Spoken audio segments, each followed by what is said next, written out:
Vamos a hacer un paréntesis en cuanto a los estudios que estamos llevando los días miércoles, hermanos,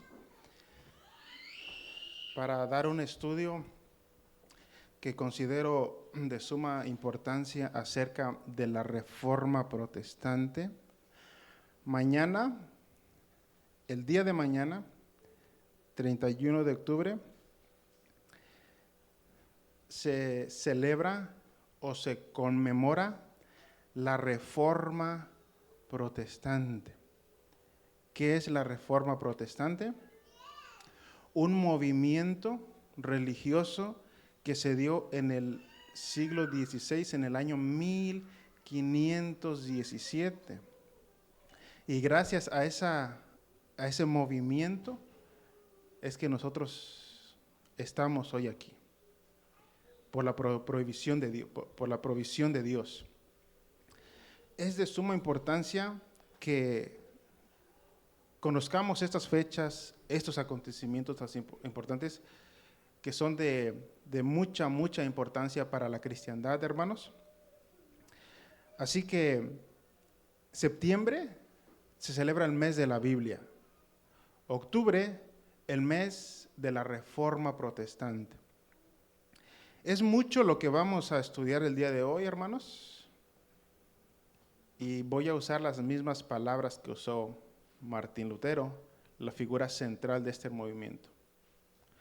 Que Dios me ayude en esta noche para compartirles este conocimiento que considero que usted también debería de saber. Probablemente algunos ya están familiarizados con este tema, pues es de suma importancia. Muchas iglesias es como el cumpleaños para ellos. Dentro de este movimiento que se dio surgieron varias denominaciones como los bautistas, los presbiterianos, los metodistas, los congregacionalistas, los pentecostales, etcétera, etcétera.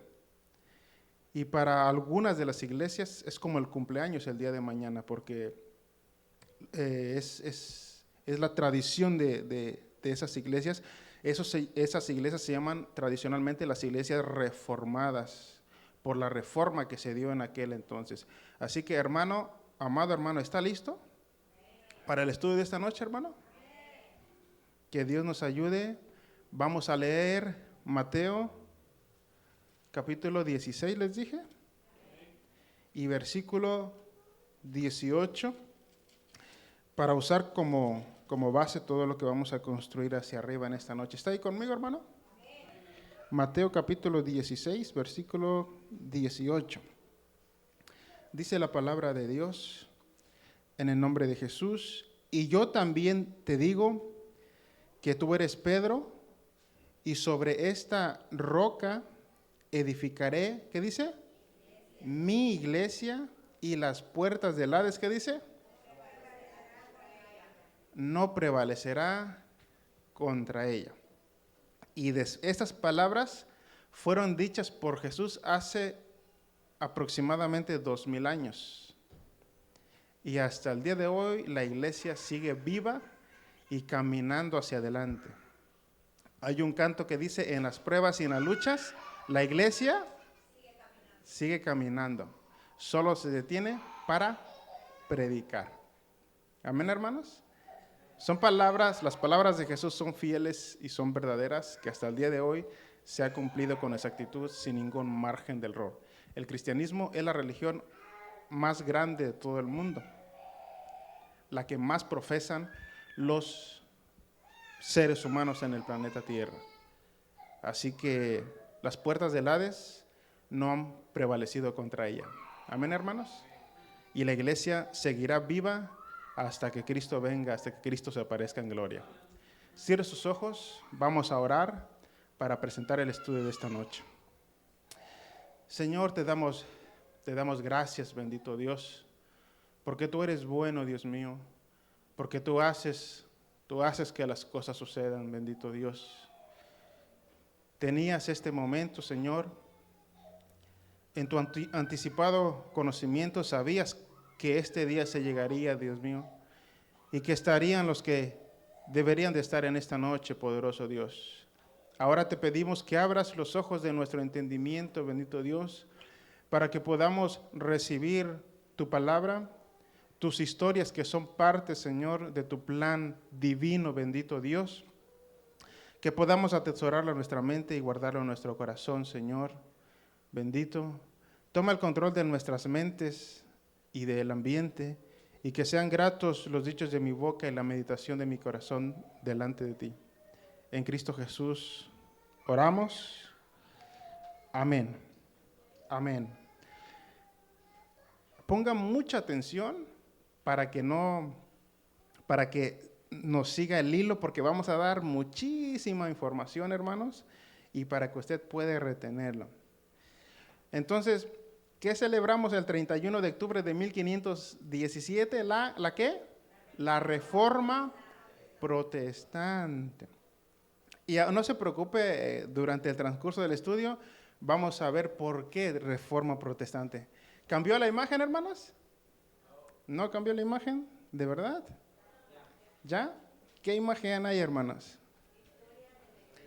Déjenme darles un breve resumen de la historia de la iglesia en estos aproximadamente 2000 años de cristianismo, 2000 años de historia cristiana desde sus comienzos en el año 33 después de Cristo hasta 2024.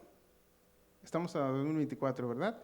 Bien, el cristianismo, hermanos, nace aproximadamente en el año 33 después de Cristo, en el día de Pentecostés, Hechos capítulo 2. Estaban todos reunidos, unánimes, y después vino del cielo un viento recio, fueron lenguas repartidas como de fuego y empezaron a hablar en otras lenguas. Hubo una manifestación, lo que se conoce en la teología como el derramamiento del Espíritu Santo sobre los creyentes.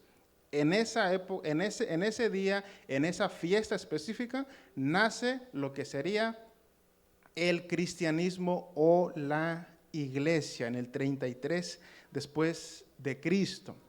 Después el Señor Jesucristo elige a 12 discípulos para estar con ellos, para capacitarlos, para prepararlos, para posteriormente convertirlos en apóstoles y enviarlos a predicar el evangelio a toda criatura. Después de los 12 apóstoles, el último, en el año 100 después de Cristo, muere el último de los apóstoles directos de Jesús, el apóstol Juan, que fue el último en morir, muere más o menos en el año 100 después de Cristo.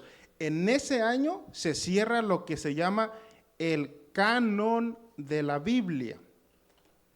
Y se llega a la conclusión de que 66 libros serán lo que consideraríamos más adelante como palabra inspirada por Dios. Muere el apóstol Juan, el último de los apóstoles, y ya no hay más revelación de parte de Dios, porque era el último en estar vivo y después muere. Entonces se cierra el canon bíblico y se considera que 66 libros fueron los inspirados por el Espíritu Santo. Eso se dio en el año 100 después de Cristo. En el 33 nace el cristianismo, en el año 100 muere el apóstol Juan, en el año 325 después de Cristo, el cristianismo ya había llegado a todas las esferas del mundo. Incluso el cristianismo logró penetrar al imperio más poderoso de todos los tiempos, que es el Imperio Romano. Todas las potencias mundiales, ninguna de ellas le podía hacer frente a el Imperio Romano. El cristianismo venció al imperio más poderoso de todos los tiempos, pero no a espada, sino por medio de una cruz, la cruz de Cristo. El cristianismo llega al Imperio Romano, se convierte el emperador Constantino el Grande, abraza la fe cristiana. Ese es un tema de debate porque algunos dicen que sí realmente se convirtió a Cristo, otros dicen que su conversión no fue genuina, Pero eso es un tema de debate y de discusión. Lo importante es que sea que se haya convertido o no se haya convertido, Dios en su plan, en su propósito divino, estaba que sucedieran estas cosas. Se convierte en el año 300, 310, 325 Constantino, y después él hace del cristianismo la religión oficial del imperio. En el año 33 nace el cristianismo, en el año 100 muere el apóstol Juan, en el año 325, ya habían pasado más de 300 años, el cristianismo llega, hermano, hasta el imperio romano. Y Constantino adopta el cristianismo, lo convierte en la religión oficial del imperio, y entonces ahí es donde los historiadores creen que esa decisión, o ahí es donde comienza la degradación del cristianismo.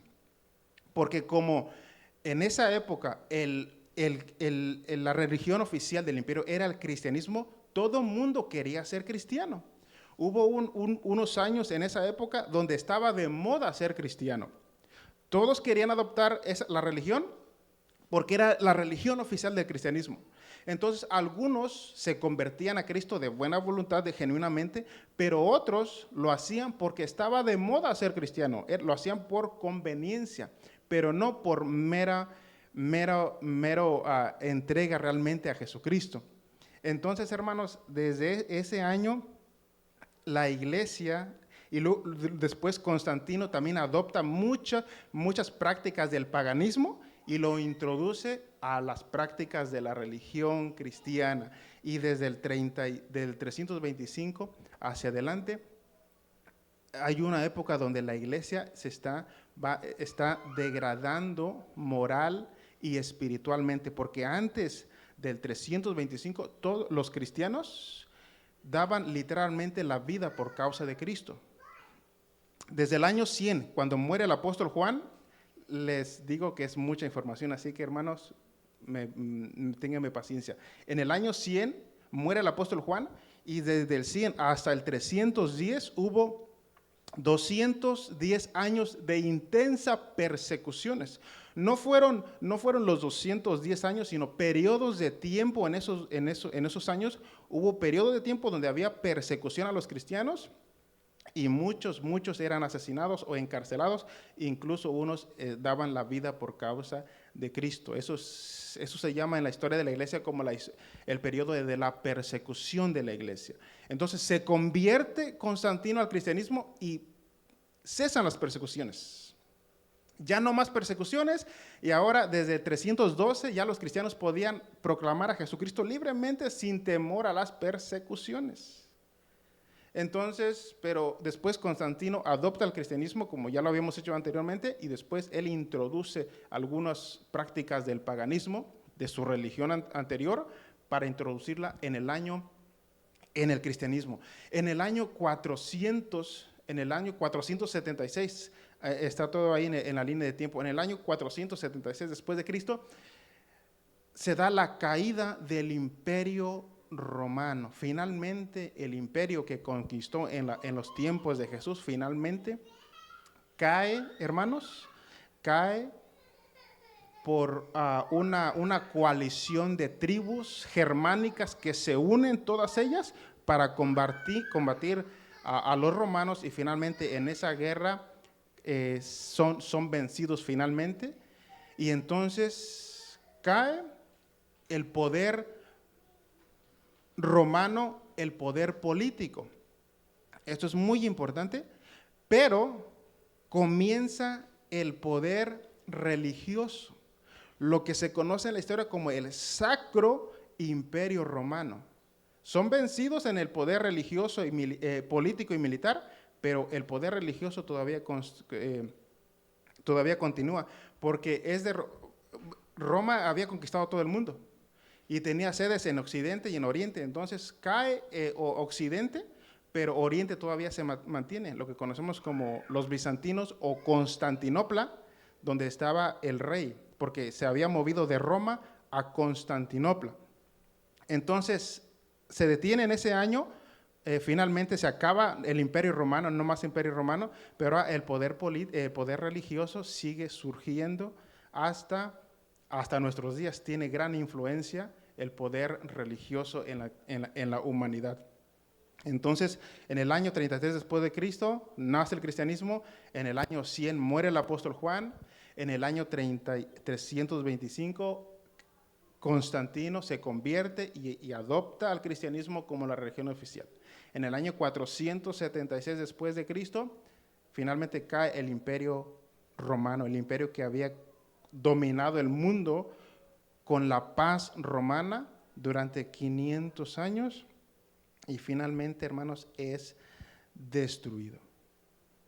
En el año 1054 se da la primera gran división del cristianismo.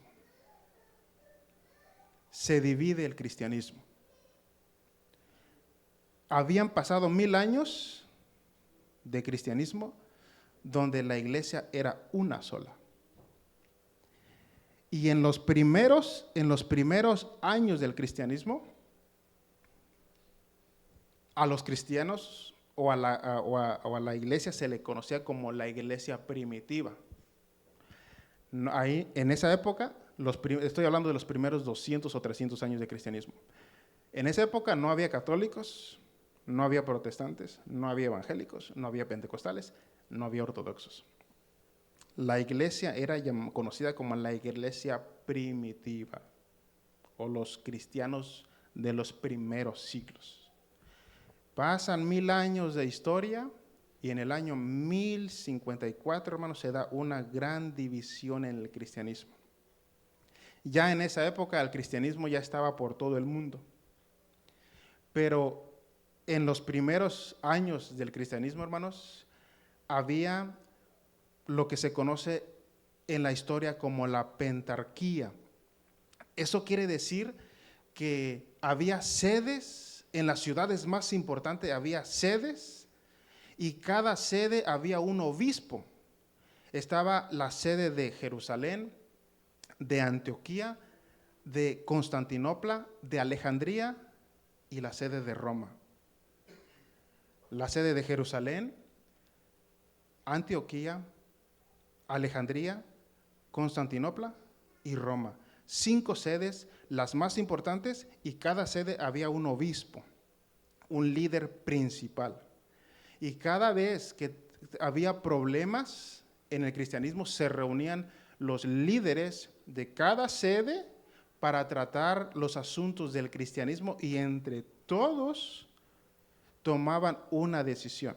Porque a lo largo de la historia se han levantado líderes cristianos que enseñan herejías. ¿Se acuerdan que en una de las clases pasadas hablamos acerca de la herejía? La herejía es una falsa enseñanza. La palabra herejía significa error. Algunos líderes cristianos enseñaban herejía, enseñaban doctrina errónea. Entonces, para combatir esas doctrinas, entonces se reunían los obispos de cada sede, la pentarquía, porque eran 5 sedes, las más importantes, para tratar esos asuntos. Bueno, pues en el año 1054 hay una discusión entre Occidente y Oriente. Todo el mundo ya estaba habitado por cristianos. En el año 1054, las sedes más influyentes, con más poder, era la sede de Occidente y la sede de Oriente. Tienen una discusión doctrinal, se reúnen, lo que se conoce como en la historia de la iglesia como los credos, los concilios. Los concilios era donde se reunían todos los líderes de todas las iglesias para tratar asuntos específicos o para tratar herejías o maestros enseñando falsas enseñanzas. Entonces, en ese año, Occidente, que es la iglesia católica romana, tenía una posición doctrinal y Oriente, que es la iglesia ortodoxa griega, tenía otra posición doctrinal. Entonces se reunieron para tratar los temas, hermanos, los temas, y no llegaron a un acuerdo.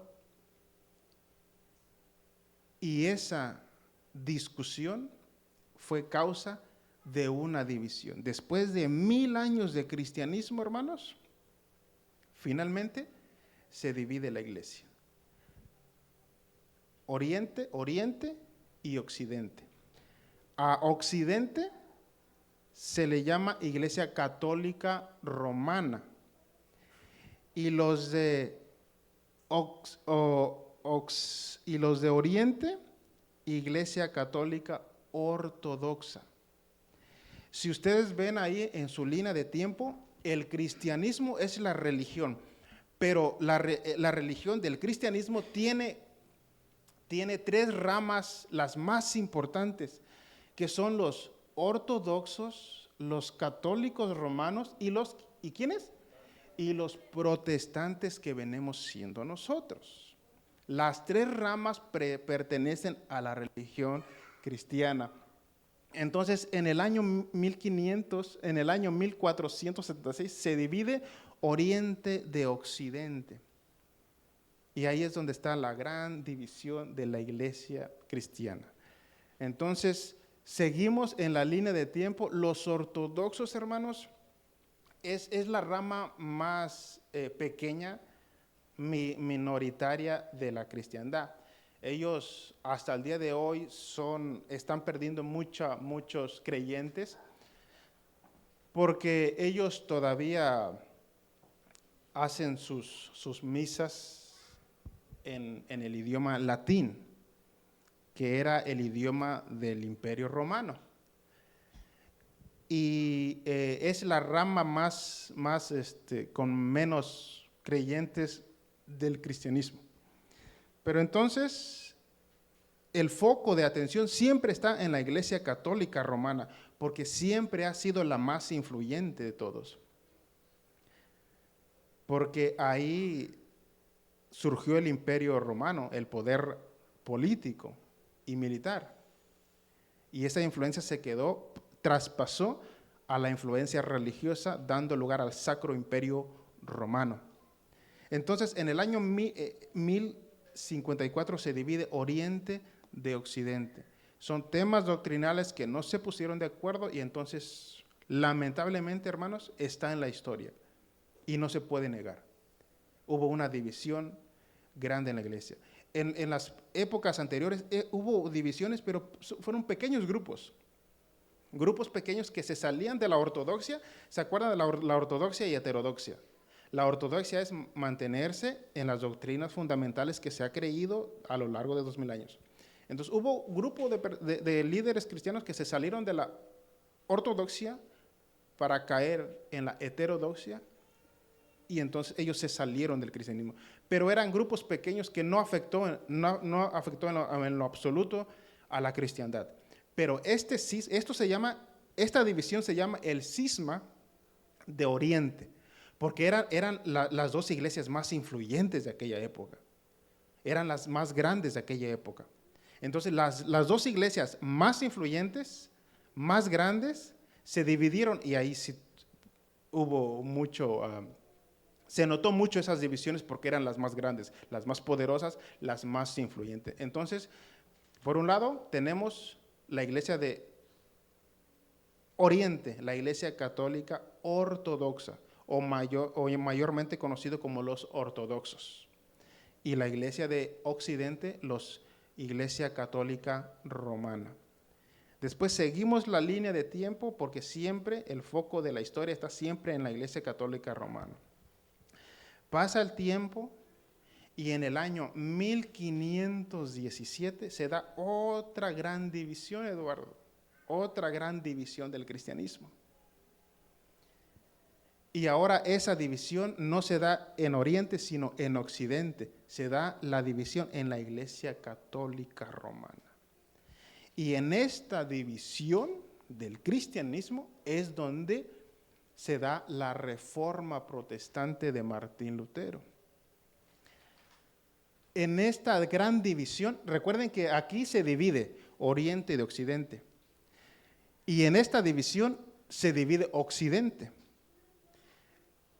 Sigue la Iglesia Católica Romana, y de la Iglesia Católica Romana sí sale la rama del protestantismo. ¿Por qué se le llama protestantismo? Porque los reformadores, que lo vamos a ver más adelante, protestaron en contra de los excesos doctrinales de la Iglesia Católica Romana. Protestaron en cuanto a doctrina antibíblica del catolicismo romano. Estos reformadores no estaban de acuerdo con ciertas doctrinas católicas, entonces protestaron contra la Iglesia Católica Romana. Por eso se llama Iglesia protestante. Entonces hay tres grandes ramas del cristianismo: los ortodoxos, los católicos romanos y los protestantes. Del protestantismo nace el evangelicalismo, que es una rama del protestantismo. La iglesia se ha dividido a lo largo de la historia, pero a pesar de esas divisiones, no se ha destruido la iglesia, porque Cristo prometió que prevalecería hasta el día de Jesucristo. Entonces, tenemos los ortodoxos, los católicos romanos, y de esta división surge el protestantismo. Y del protestantismo surge el evangelicalismo. Eso ya se da posterior. Y del evangelicalismo nacen las denominaciones que conocemos el día de hoy. Entonces, del evangelicalismo nace el pentecostalismo, nuestra denominación pentecostal. ¿Se dan cuenta? Entonces, hermanos, lo que nos interesa estudiar en esta noche es la rama del protestantismo, la división de Occidente, porque esta división tuvo mayor impacto. Y después, finalmente, en el año 1960, se da el movimiento del posmodernismo. ¿Qué es el posmodernismo? Es una filosofía que vino a revolucionar el pensamiento actual. Y el posmodernismo ha venido a hacer muchos cambios en la iglesia evangélica en la actualidad, sin nosotros darnos cuenta, hermanos. La historia de la humanidad está dividida en 4 etapas o 4 edades. Desde Adán, o desde que se creó el mundo, hasta nuestros días ha habido 4 etapas. La primera se conoce como la Edad Antigua. Después de la Edad Antigua surge la Edad Media. De la Edad Media surge la Edad Moderna, y de la Edad Moderna surge la Edad Postmoderna, que es la época donde estamos viviendo nosotros. Entonces, la historia de la humanidad se divide en 4 edades: la Edad Antigua, la Edad Moderna, la Edad Antigua, la Edad Media, la Edad Moderna, la Edad Postmoderna. Incluso algunos historiadores creen que ya estamos en otra edad hoy en la actualidad. Se me fue el nombre, pero esto ya es después del posmodernismo. Entonces, esto es la historia de la iglesia, hermanos, resumida en 10 minutos. Entonces, quedémonos en el cisma de Occidente en el año de 1517. Ahí ubiquémonos. ¿Amén, hermanos? Ahí quedémonos y de ahí partamos para desarrollar el estudio de esta noche. ¿Está ahí conmigo, hermano? ¿O ya se durmió? ¿No los he confundido, hermanos? ¿Un poquito? No, ¿verdad? ¿No, verdad? Ustedes son muy inteligentes, hermanos. Entonces, este movimiento que se da en el año 1517 en el cisma de Occidente, este movimiento se llama la Reforma Protestante. Es un movimiento religioso que se da por las protestas de estos líderes en contra de Roma. Porque Roma siempre ha estado en el foco de atención, para bien o para mal, desde sus comienzos. La Iglesia Católica Romana ha tenido mucha influencia a lo largo de la historia. Entonces, ¿está ahí conmigo, hermanos? Sígame con mucho cuidado. El personaje principal de este movimiento de la Reforma, ¿cómo se llama? Martín Lutero. ¿Ha escuchado usted hablar de Martín Lutero? Pues Martín Lutero es el personaje principal de este movimiento. Martín Lutero, hermano, era un monje agustiniano, católico. Todos estos 4 reformadores que vamos a ver, todos ellos católicos.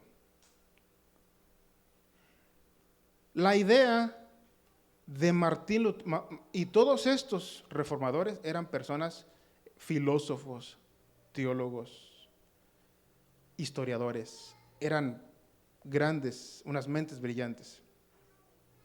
Pero estudiando la Biblia,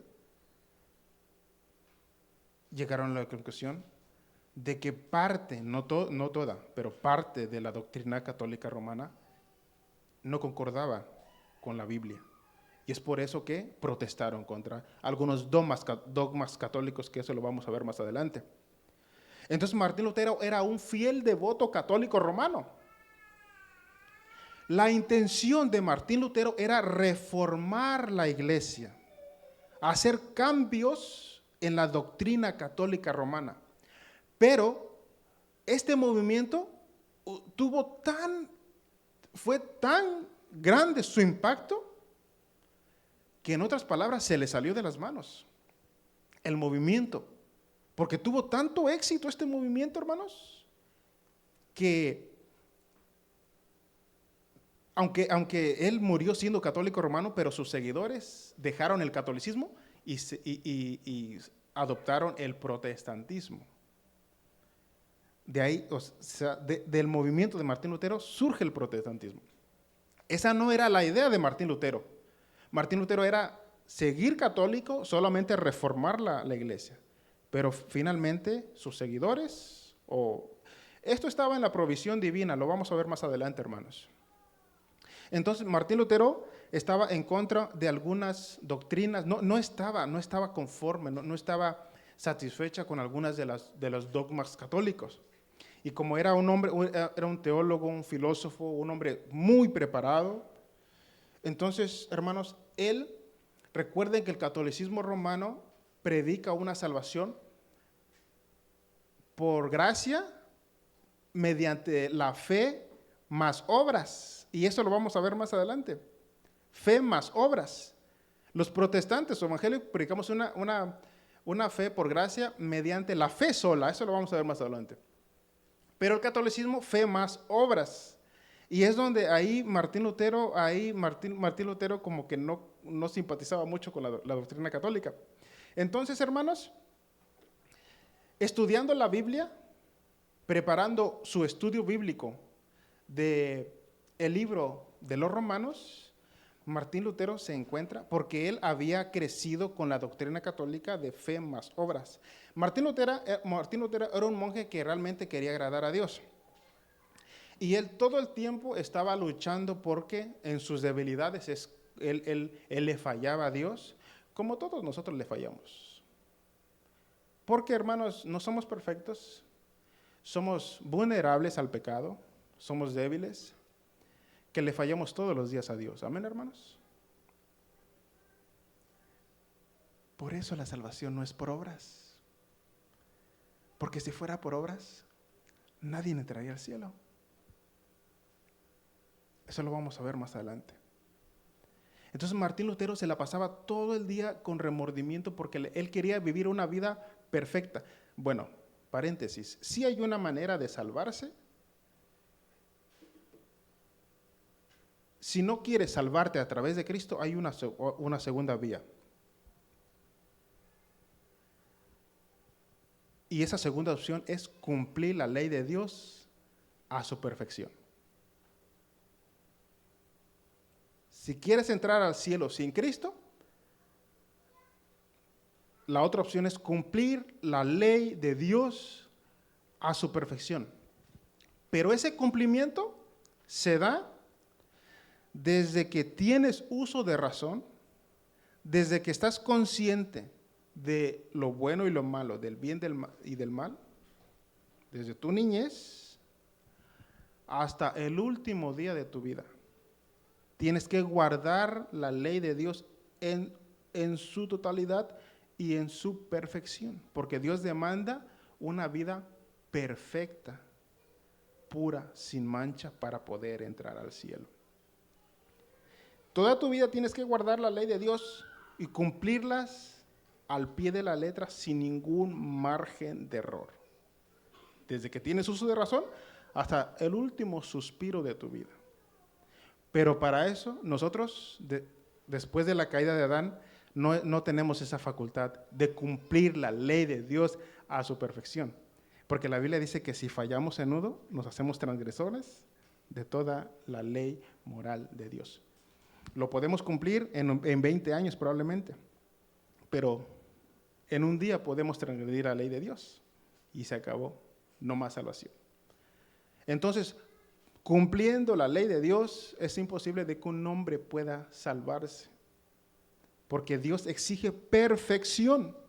Antes de la caída, Adán era perfecto en todos sus sentidos. Después de la caída, el pecado vino a corromper todos los sentidos del ser humano. Todas las áreas que tenemos del ser humano fueron corrompidos por el pecado. Por lo tanto, no estamos en la facultad moral y espiritual para cumplir la ley de Dios. Y como no estamos en esas facultades para cumplir la ley de Dios que está en el cielo, entonces por eso tuvo que venir Cristo a cumplir lo que nosotros no podemos cumplir. Él vino, hermanos, vivió, dice el escritor de los Hebreos, fue tentado en todo, pero sin pecado. No hubo pecado en él. Entonces, él cumplió la ley de Dios en su perfección. Y es a través de él, de su vida, de su muerte, de su sacrificio, que entonces ya podemos entrar al cielo y gozar de una vida eterna con Cristo Jesús. Pero eso se da a través de Cristo, porque él cumplió lo que nosotros nunca, jamás podríamos cumplir, que es la ley de Dios, la justicia santa de Dios. Entonces, hermanos, Martín Lutero, estudiando la carta a los Hebreos, se encuentra con, ¿cambió la imagen, hermanos?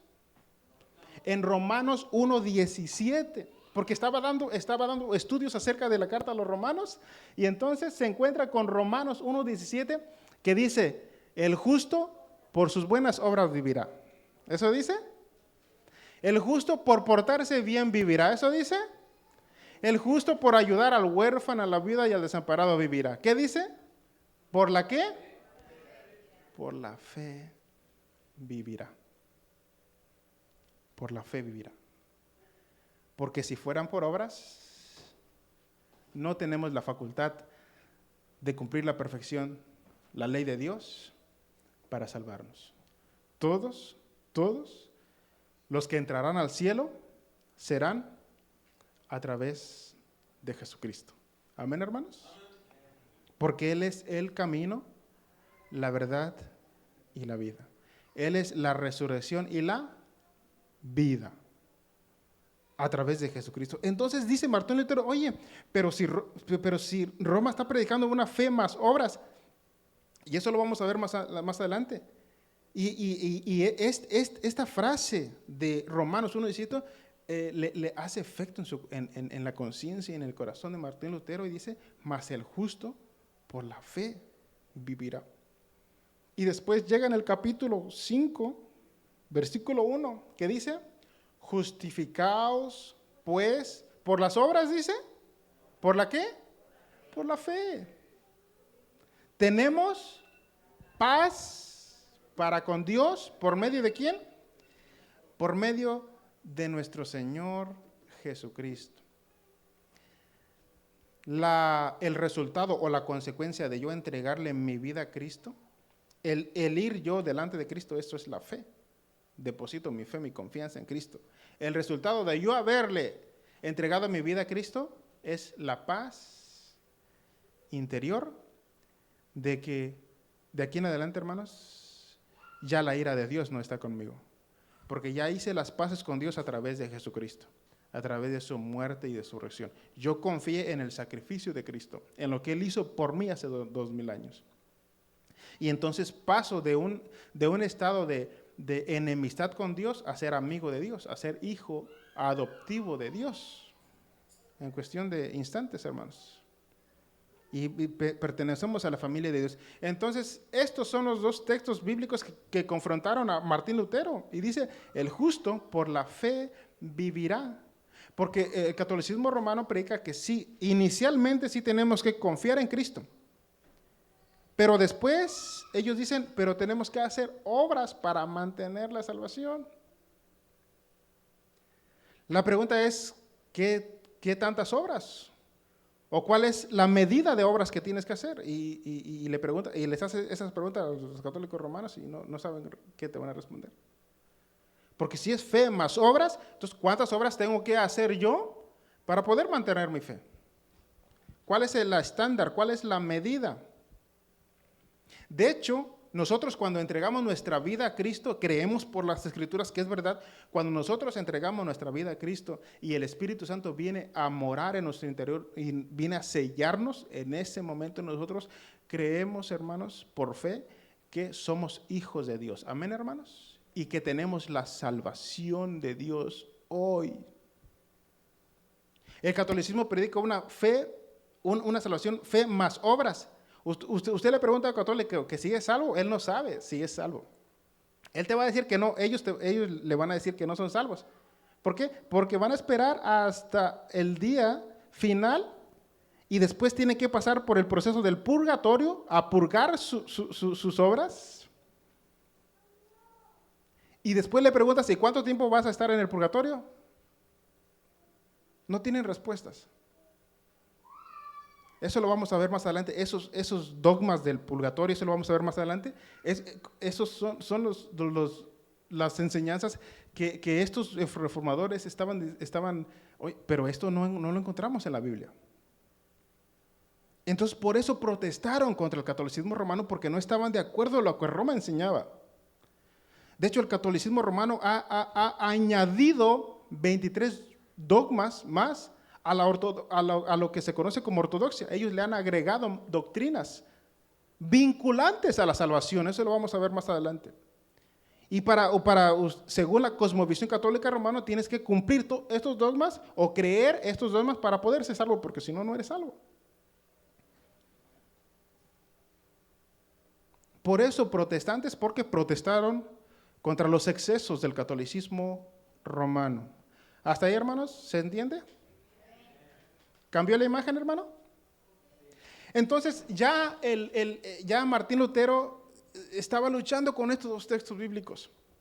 Porque él, hermanos, todas las noches se acostaba en una cama de espinas y se golpeaba la espalda, hermanos, para hacer sacrificios, para darle una ayudadita a su fe, porque es fe más obras.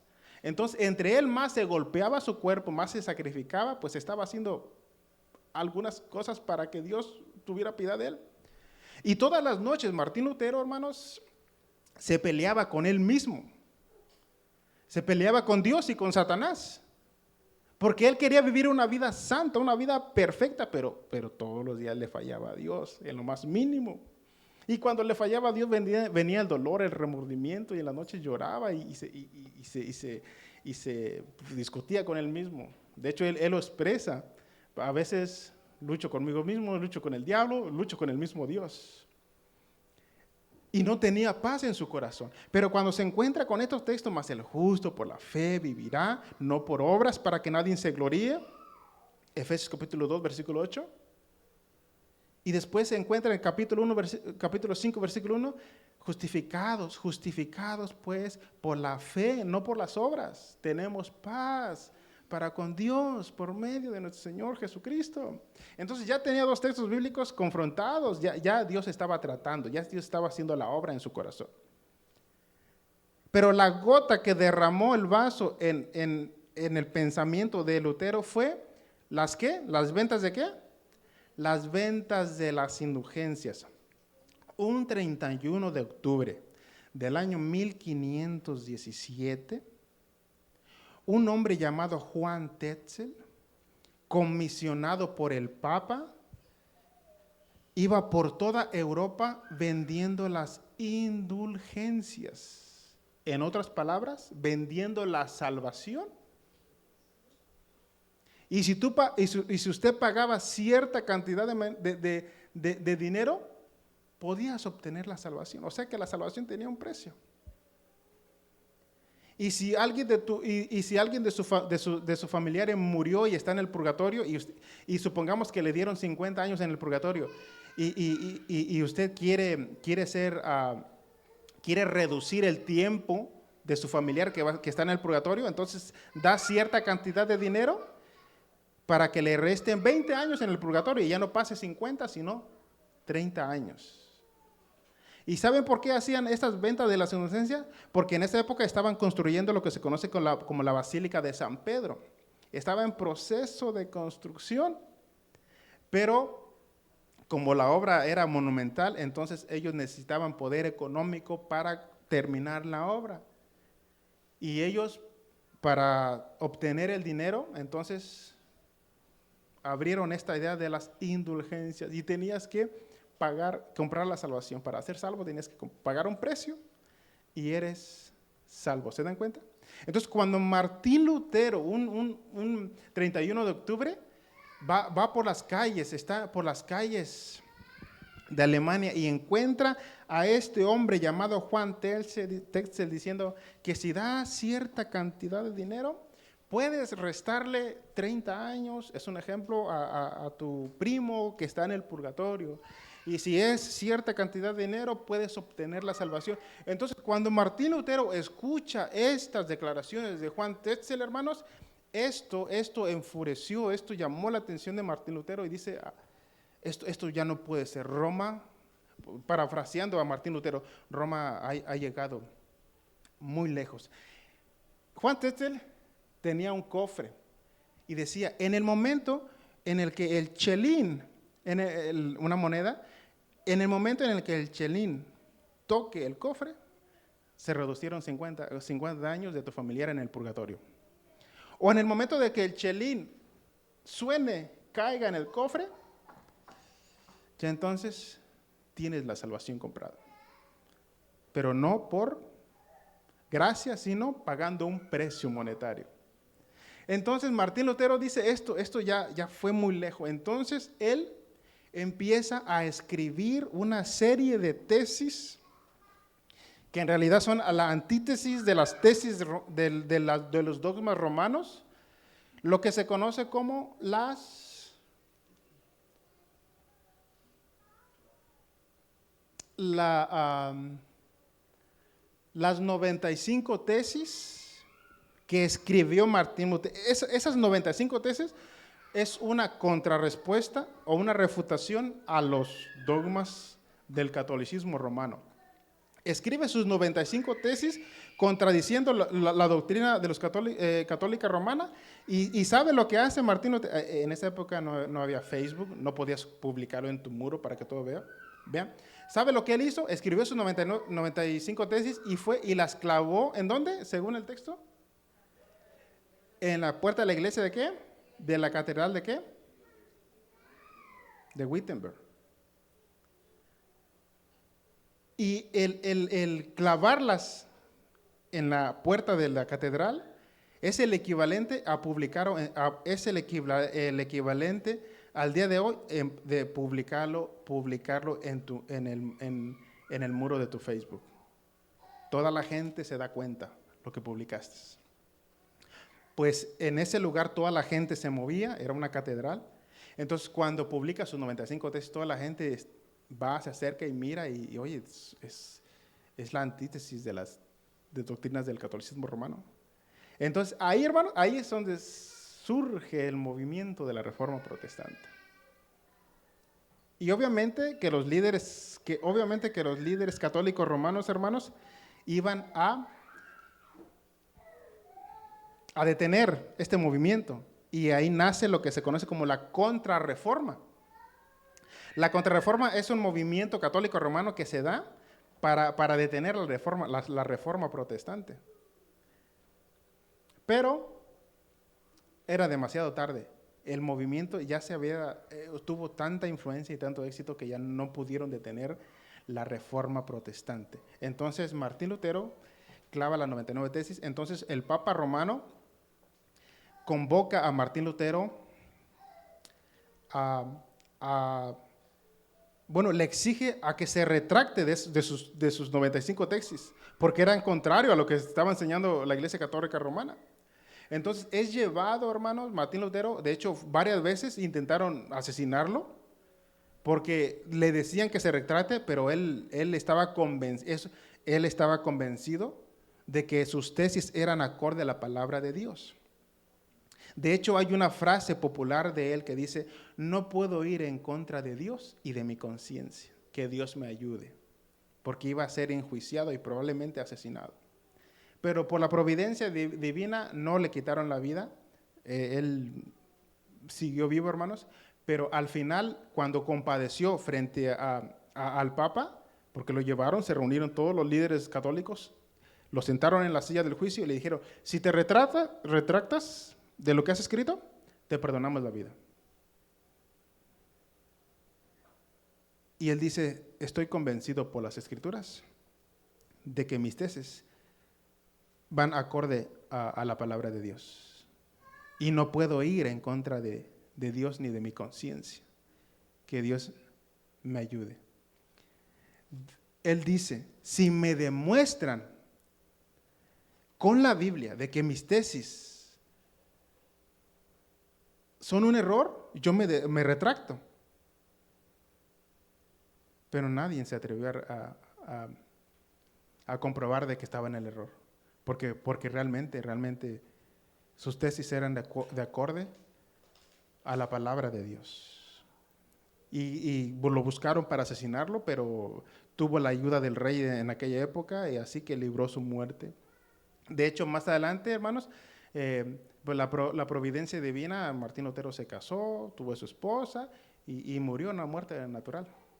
Cosa que otros líderes antes del Martín Lutero, eso se llaman los prerreformadores, ellos sí fueron asesinados, porque Roma los tenía como hereje, porque según se rebelaron, y ellos sí les quitaron la vida, pero no así con Martín Lutero. Hasta ahí, hermanos, ¿estamos bien, hermanos?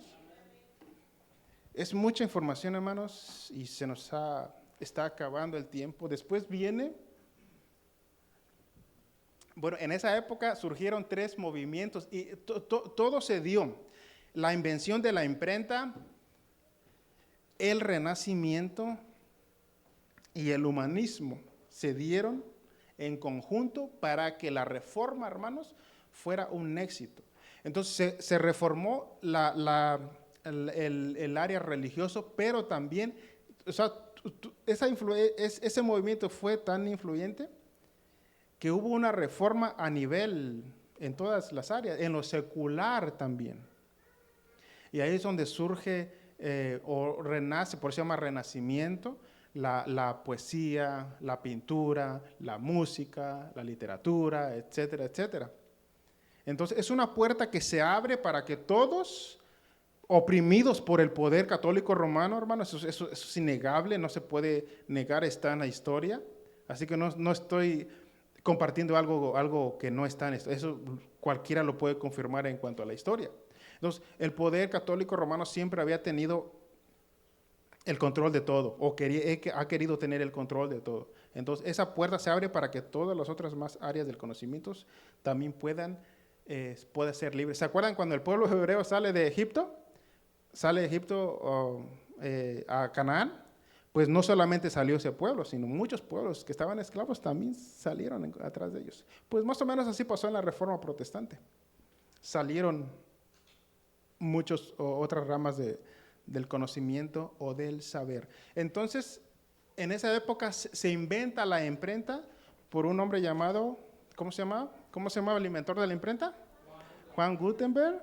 Él por primera vez tenemos una imprenta, porque antes si escribías un libro, para tener una copia tienes que volverla a escribir otra vez, todas las 100 páginas de tu libro.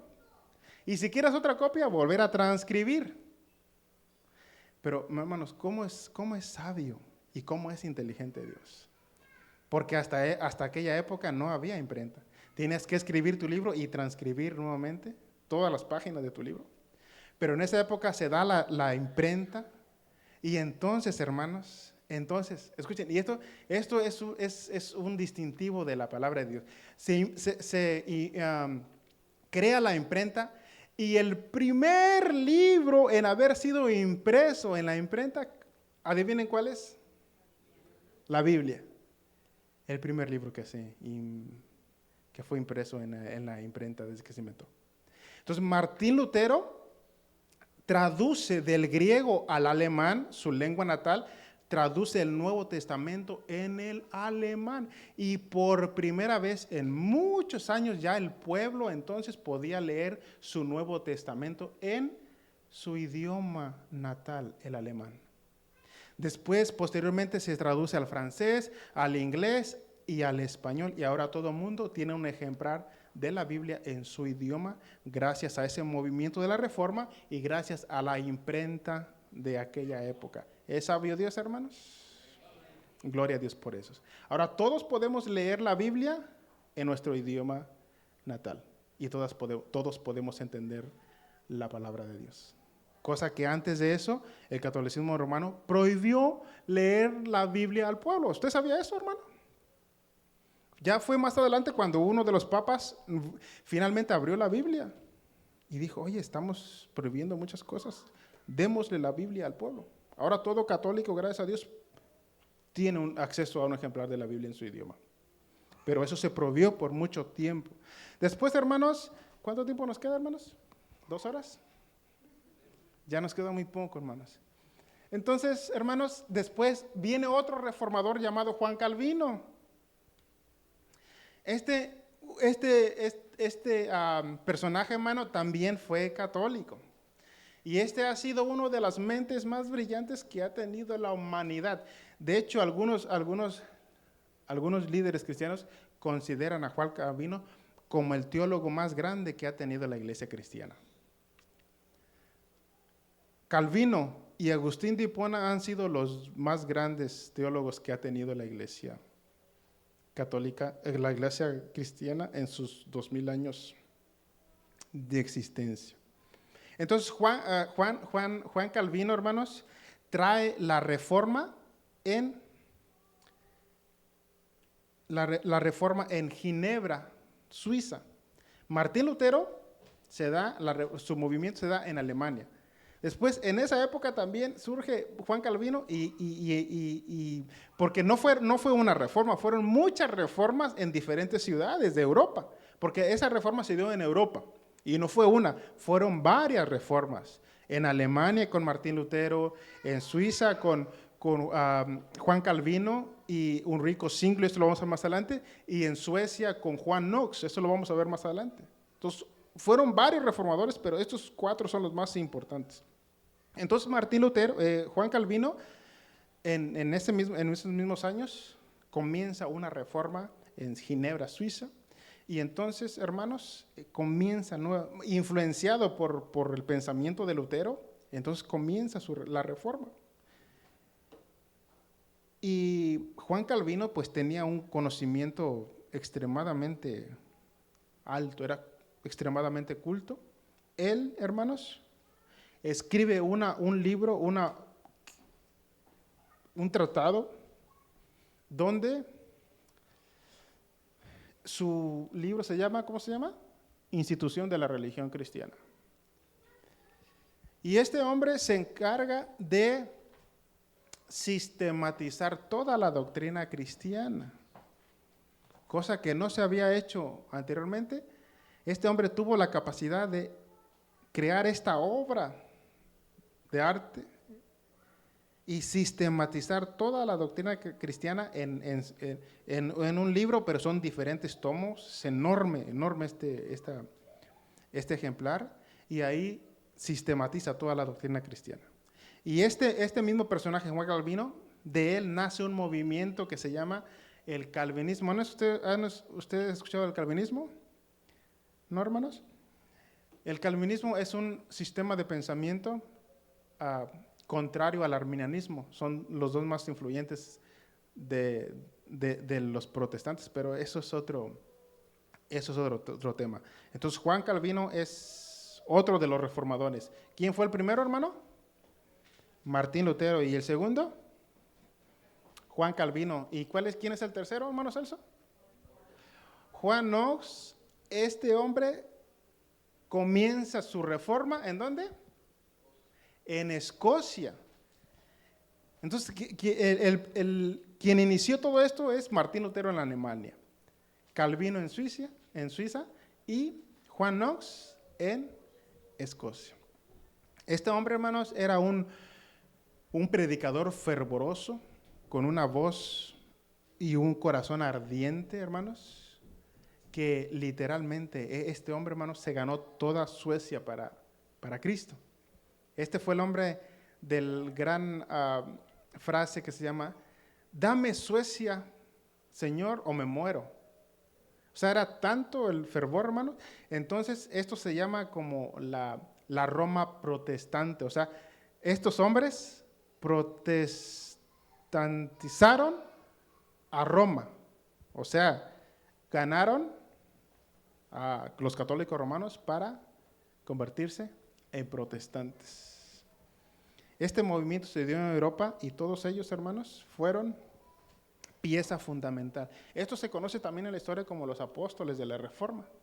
Después un rico siglo también en Suiza, en lo mismo que Juan Calvino, pero él en otra ciudad se dio. Entonces, estos 4 reformadores son los más importantes, los más influyentes, que protestaron, hermanos, en contra de las enseñanzas o las doctrinas católicas romanas. La base de todo su discurso de estos líderes, hermanos, fue lo que se conoce, ¿cómo se conoce? Las 5, ¿qué?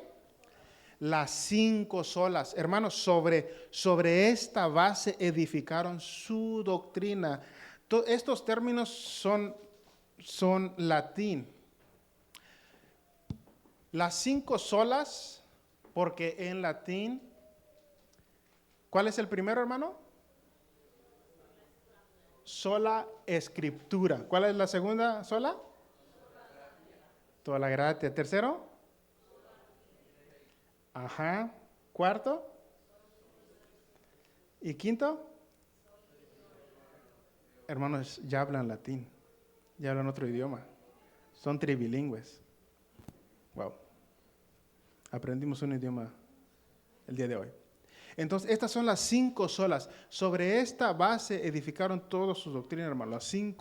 Las cinco solas de la Reforma. Ahorita no sé si va a haber tiempo para explicar esto, hermanos. Yo creo que aquí es donde se pone más interesante, pero ya son a las 9. Yo creo que hasta aquí vamos a terminar. Ahora sí, léalo en español, hermano. Ajá.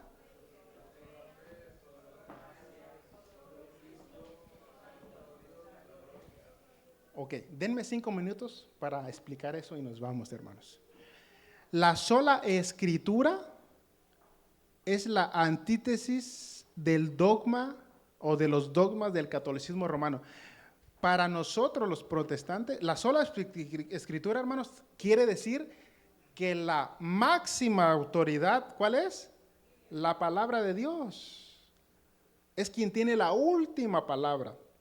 Y es la regla de fe y de conducta y es la máxima autoridad. El catolicismo romano va a decir Biblia, tradición y magisterio. Y los tres tienen la misma autoridad. Biblia, tradición y magisterio. El protestante va a decir solo la palabra de Dios. Porque el catolicismo romano, hermanos, de hecho, en la teoría, Biblia, tradición y magisterio, pero en la práctica el magisterio está por encima de la Biblia. O sea, lo que diga el Papa o el obispo es la máxima autoridad. Entonces, esto es el contraste del dogma católico, Biblia, tradición y magisterio, la máxima autoridad, y el protestante va a decir, la máxima autoridad es la palabra de Dios. Sola fe, el protestante va a decir, nos salvamos solamente por medio de la fe. El católico romano dice fe más obras.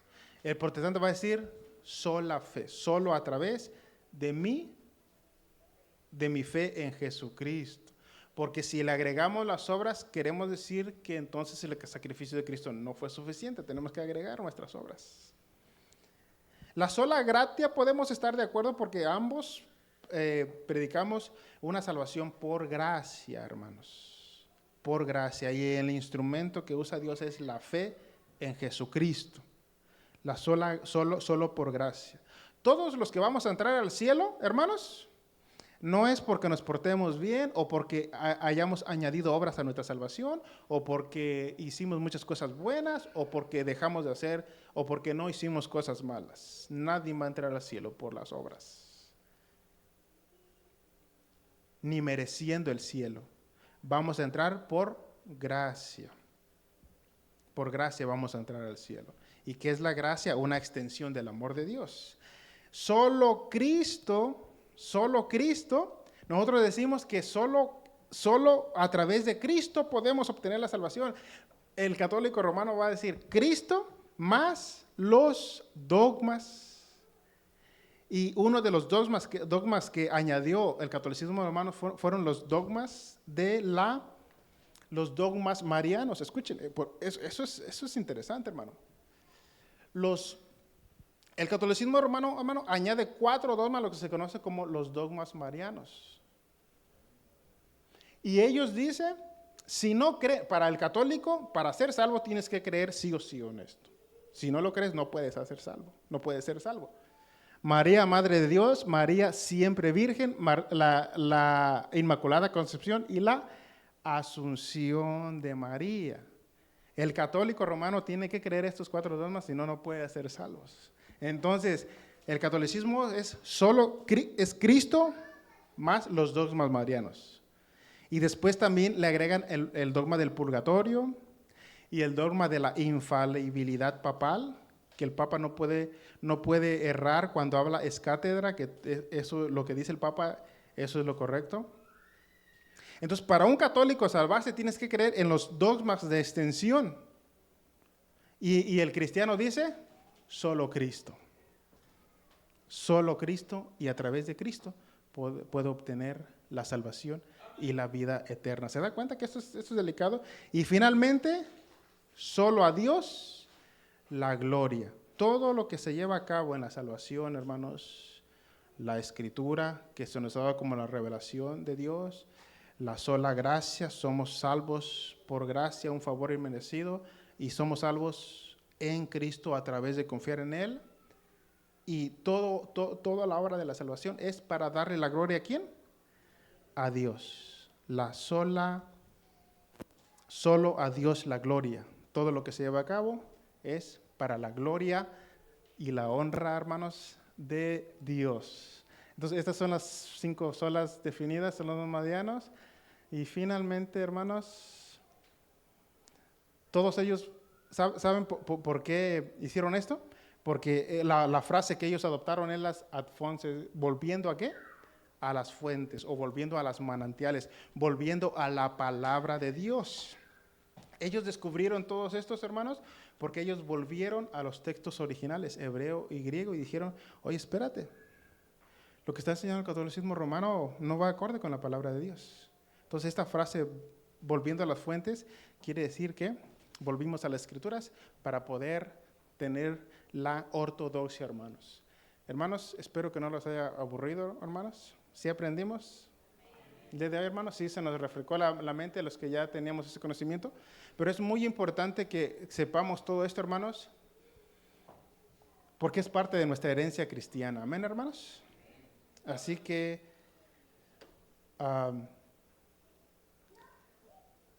creo que el video está grabado por si quiere volver a repasar el estudio, puede volver a verlo, hermano, para que con detenimiento usted vaya a